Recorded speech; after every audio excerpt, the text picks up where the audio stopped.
सगळे सुभेदार अर्जुन आणि सायली खेळता खेळता कुठे गेले हेच कळत नाही म्हणून विचार करत असतात आणि सगळेजण टोमणा मारायला सुरुवात करतात अर्जुन आणि सायलीला आणि खास करून सायलीला की तीच काहीतरी बोलली असेल आणि अर्जुनला घेऊन गेली असेल. कल्पना म्हणते बाहेर फिरून येऊया ना म्हणून.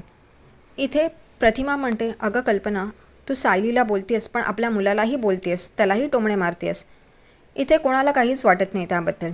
सगळेजण सायली आणि अर्जुनला आपण सूट दिली आहे आणि ते कसेही वागतायत असं चाललेलं असतं. मग एक तर म्हणतात त्यांच्याशी संबंध नाही आणि मग त्यांनी काही केलं तरी ह्यांना त्रास होतो. नेमकं काय आहे ते ठरवा आधी, हे पण नाही. कल्पना बोलता बोलता बोलून जाते की त्या दिवशी पण तो रात्रभर घरी नव्हता. इकडे प्रताप एकदम कल्पनाकडे बघतो कारण पूर्णाजी तिकडे असते आणि पूर्णाजीला हे माहिती नसतं. लगेच पूर्णाजी म्हणते काय, कधी, ते मला कसं नाही कळलं. तेव्हा कल्पना एकदम डचकते आणि मग बोलते की तुम्ही माई मावशीकडे गेलेलात ना तेव्हा हे सगळं घडलं. तेव्हा ती म्हणते काय ह्याचं वागणं आहे कळतच नाही आहे. आणि तेवढ्यातच पूर्णाजी म्हणते प्रतापला की अर्जुनला फोन लाव. तो फोन लावायला जातो तेवढ्यातच अश्विन म्हणतो आले हे दोघं बघा. अर्जुन आणि सायली सगळ्यांसमोर येऊन उभे राहतात. तेव्हा सगळेजण सुरू होतात कुठे गेलेलात काय माहिती, कसे भटकत असतात, काय घरी कळवायचं तेही नाही. तेवढ्यातच अर्जुन म्हणतो आम्ही मधुभाऊंना आणायला गेलेलो आणि सायली मधुभाऊंना आत घेऊन येते. तेही येऊन तिकडे उभे राहतात. सगळेजण डचकतात मधुभाऊंना बघून. अर्जुन म्हणतो आम्ही मधुभाऊंना इकडे राहायला घेऊन आलोत. हे ऐकल्यावर सगळेजणच एकदम डचकतात आणि ते रागानेच अर्जुनकडे बघत असतात.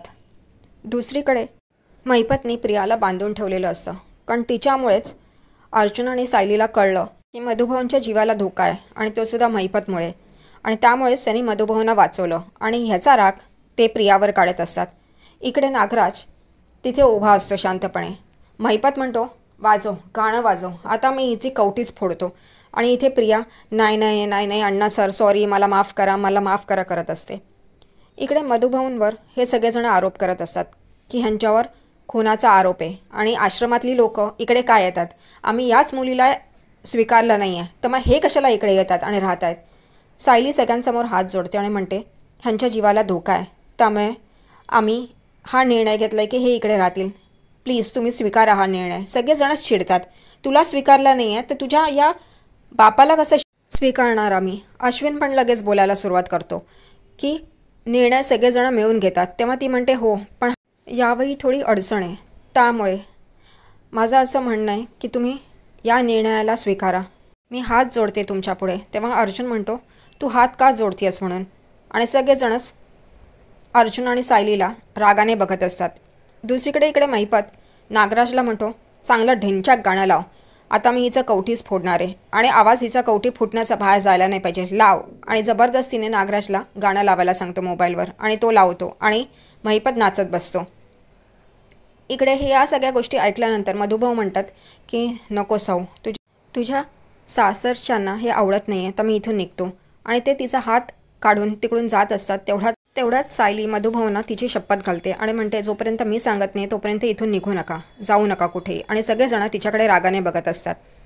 इकडे प्रियाला महिपत खूपच धमकवत असतो, आता बघ मी तुझी हालत काय करतो म्हणून. तुझ्यामुळे त्यांना कळलं आणि त्यांनी वाचवलं त्या म्हाताऱ्याला. आणि इथे महिपत गोळ्या झाडत असतो. मुद्दा म्हणूनच तो इकडे तिकडे बाटल्यांवर भिंतीवर सगळीकडे झाडत असतो पण तिला काही मारत नाही कारण त्याला माहिती आहे तिला मारलं तर किल्लेदार मागे लागेल. आणि हीच गोष्ट नागराज पण महिपतला सांगतो की तो किल्लेदार मागे लागेल आणि पोलिसांच्या चौकशीला आपल्याला सामोरं जावे लागेल, सोड तिला.